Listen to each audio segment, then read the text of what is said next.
우리 강선한 교회 성도님들을 주님의 이름으로 환영합니다.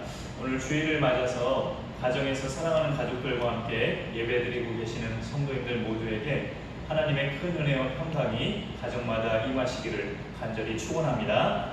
오늘부터 5주에 걸쳐서 하나님께 맡기십시오 시리즈를 여러분과 나누고자 합니다. 성경을 보면 크게 5가지를 하나님께 맡기라라는 명령의 말씀이 있어요.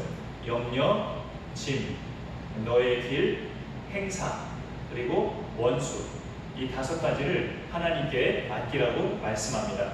오늘 그 첫 번째로 염려를 하나님께 맡기십시오 라는 제목으로 여러분과 함께 말씀을 나누려 합니다. 염려하지 말아야 할 이유를 어떤 사람이 이렇게 말했습니다. 염려하려면 2가지만 염려하라. 지금 아픈가 안 아픈가. 안 아프면 염려하지 말고 아프면 2가지만 염려하라. 고칠 병인가 못 고칠 병인가.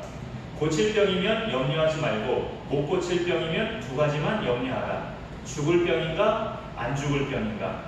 안 죽을 병이면 염려하지 말고 죽을 병이면 2가지만 염려하라. 천국 갈 것인가 지옥 갈 것인가. 천국에 갈 것이라면 염려하지 마라. 결국 우리 예수 믿는 사람들은 염려할 이유가 없다라는 것을 가르쳐주는 이야기입니다. 우리 믿는 사람들이 종종 갈등이나 혼란을 느끼는 것은 성경의 말씀과 내 현실이 너무나 다르게 느껴진다는 것에 있죠. 나의 하루하루는 염려로 가득한 상태인데 우리를 구원의 길로 안내하는 성경의 말씀은 염려하지 말라고 말씀해요. 그것도 아무것도 염려하지 말라고 그렇게까지 말씀합니다.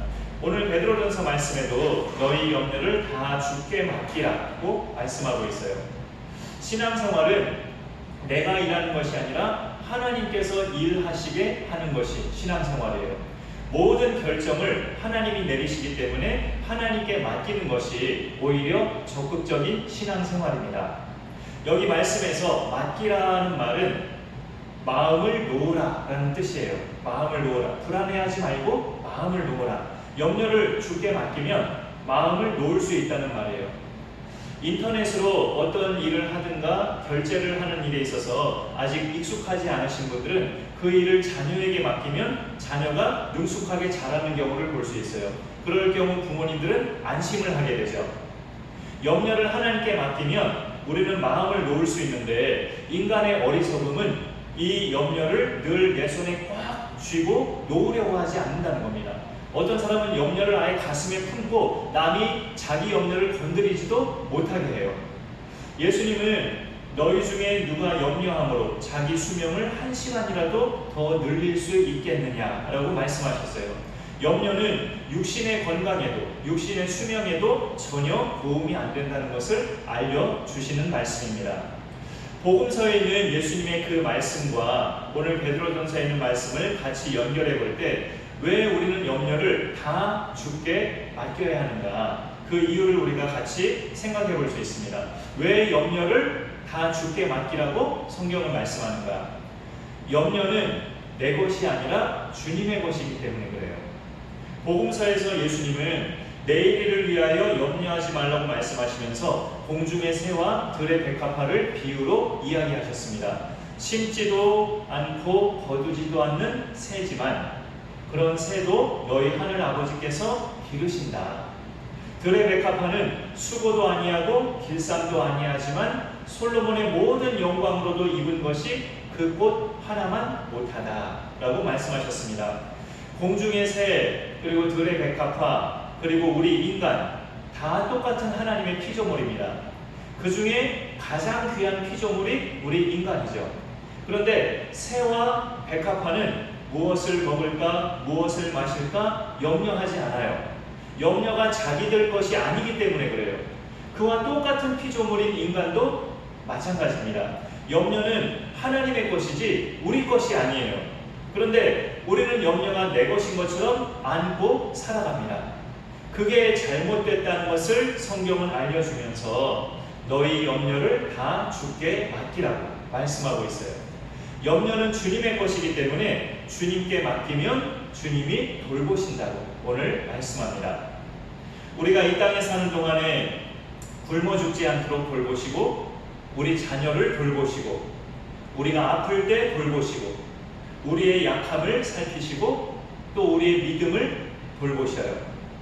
우리가 주로 하는 염려는 예수님께서 마태복음 6장에서 말씀하신 것처럼 무엇을 먹을까, 무엇을 입을까 하는 먹고 사는 일에 대한 염려입니다. 사람마다 조금씩은 다르지만 어느 가정이나 그것이 근본적으로 깔려 있습니다. 그리고 또 잘 먹고 잘 살기 위해서는 내가 건강해야 하는데 건강하지 못하면 그게 또 염려가 됩니다. 그리고 베드로전서에 나오는 그리스도인들은 초대교회 성도들인데요, 여러 가지 시험과 고난을 겪고 있었어요.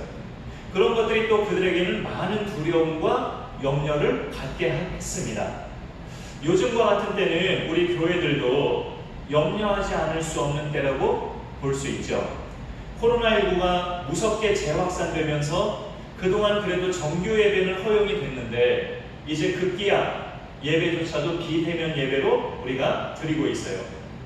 우리 생각에는 한 2주일 정도만 이루고자 하는 취지로 지금 비대면 예배 첫 주로 드리고 있는 것인데 그것도 사실 정확히 알 수 없어요. 하나님만 아시죠. 그래서 염려는 하나님의 것입니다.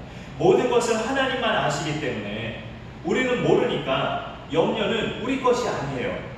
이것까지도 하나님께 맡기면서 우리는 우리의 믿음이 흔들리지 않도록 기도하고 세상에서 승리하면서 살아가기를 힘써야 합니다.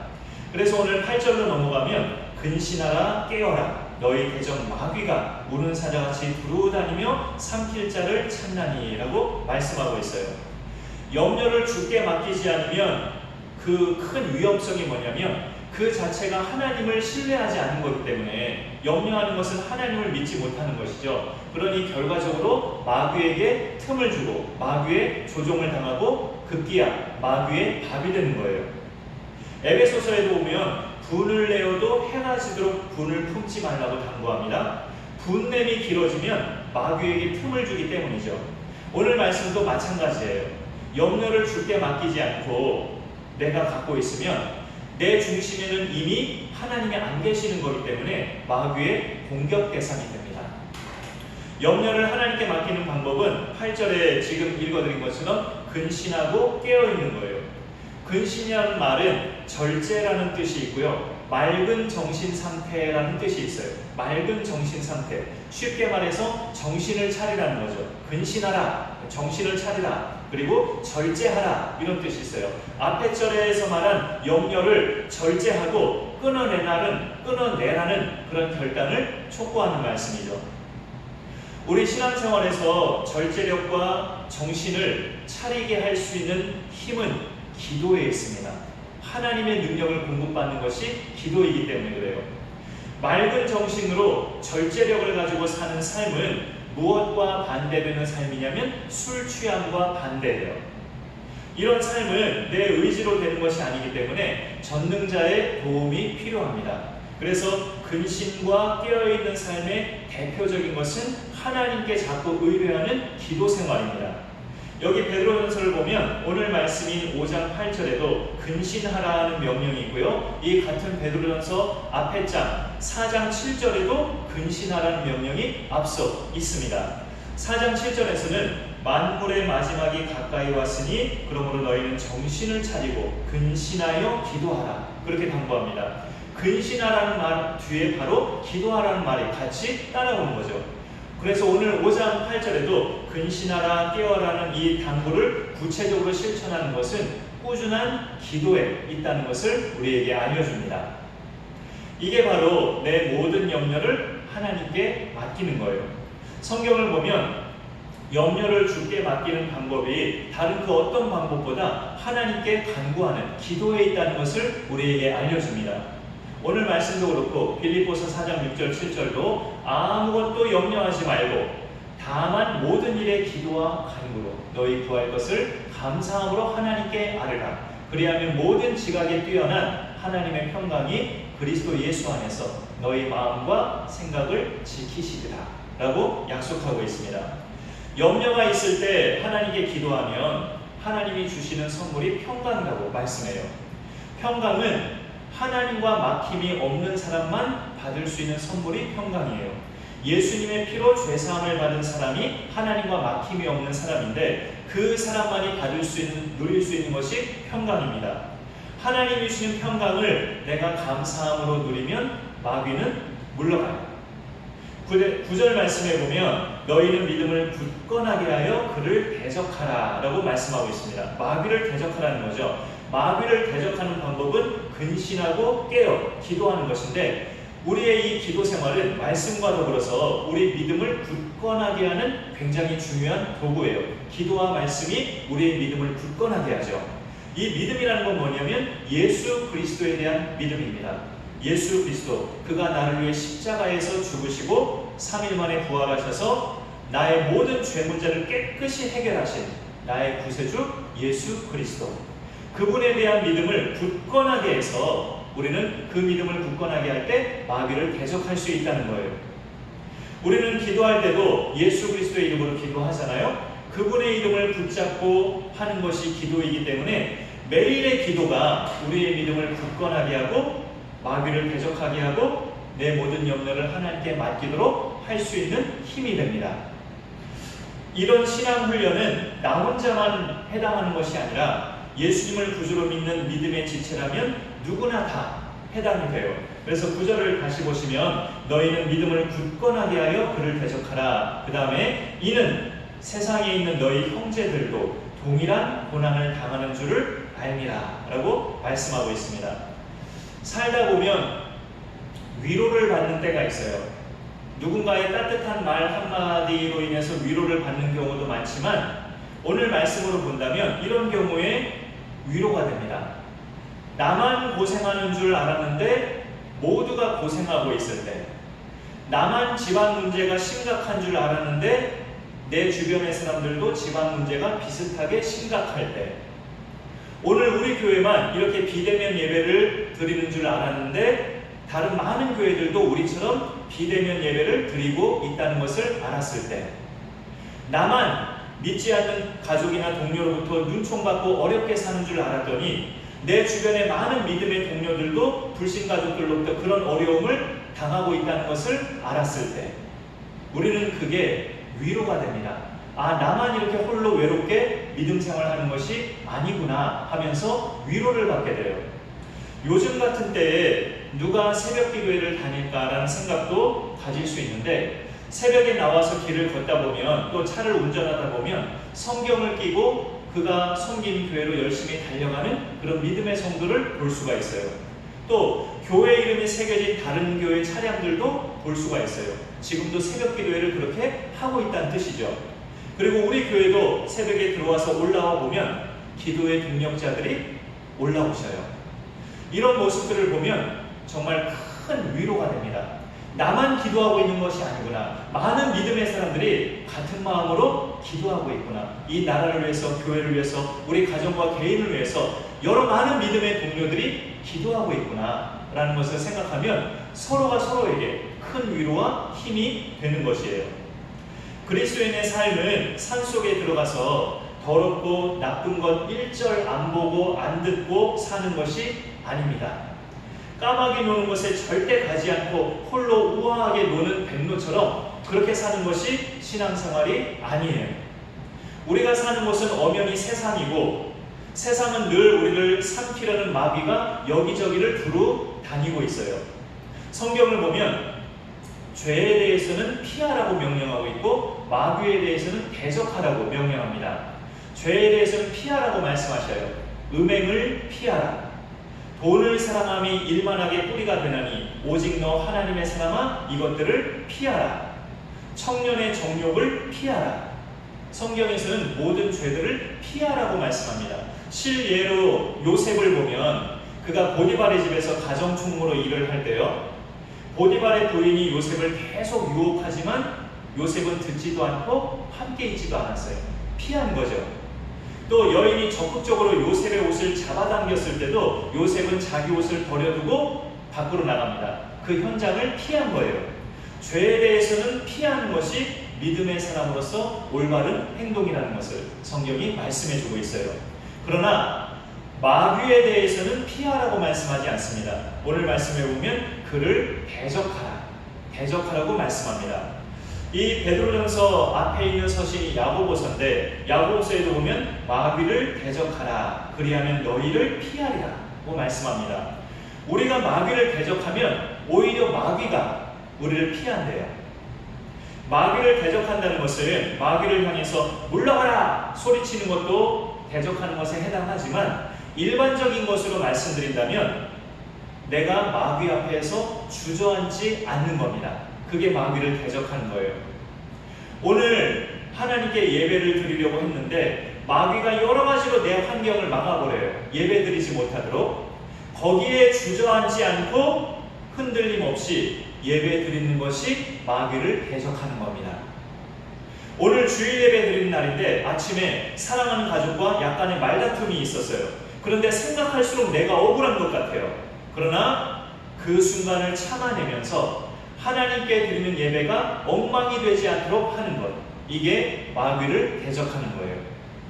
그런데 막상 우리가 죄를 맞이할 때마다 또는 유혹 앞에 있을 때마다 또 그 죄를 자꾸 가져다주는 마귀 앞에 있을 때마다 그것을 피하고 대적하는 것이 쉽지 않다는 것을 우리는 많이 깨닫게 됩니다. 그래서 그것까지도 하나님께 맡기십시오. 하나님께 그것까지도 우리가 맡겨야 합니다. 일반적인 일상적인 염려뿐만이 아니라 우리가 믿음 생활에서 자꾸 이기지 못하는 그 부분까지도 하나님께 맡겨야 합니다. 오늘 말씀 하나님께 맡기십시오라는 첫 번째 주제가 바로 염려인데 너희 염려를 주께 다 맡기라 라는 말씀이죠. 그런데 이 염려 속에는 아까 말씀드린 것처럼 먹고 사는 것에 대한 염려나 건강에 대한 염려, 또 자식에 대한 염려가 일반적인 염려들로 우리가 많이 생각하지만 죄를 이기지 못하는 것에 대한 염려도 있고요. 끊어야 할 것을 끊지 못함에 대한 염려도 있고 마귀를 대적해야 하는데 대적하지 못하는 나의 연약함에 대한 염려도 있어요. 그런 염려들은 죄책감과 맞물려 있는 염려들이에요. 그런 염려들도 우리가 하나님 앞에 기도하면서 하나님께 맡기면 하나님은 어떤 식으로 우리와 함께 하실까요? 오늘 말씀 10절에 보면 모든 은혜의 하나님 곧 그리스도 안에서 너희를 부르사 자기의 영원한 영광에 들어가게 하시니가 잠깐 고난을 당한 너희를 친히 온전하게 하시며 굳건하게 하시며 강하게 하시며 털을 견고하게 하시리라 라고 말씀하고 있습니다. 하나님을 모든 은혜의 하나님이라고 10절 초반에서 표현하고 있어요. 그리스도 안에서 우리를 택하신 것도 하나님의 은혜고 예수님의 피로 우리를 구원하신 것도 하나님의 은혜입니다.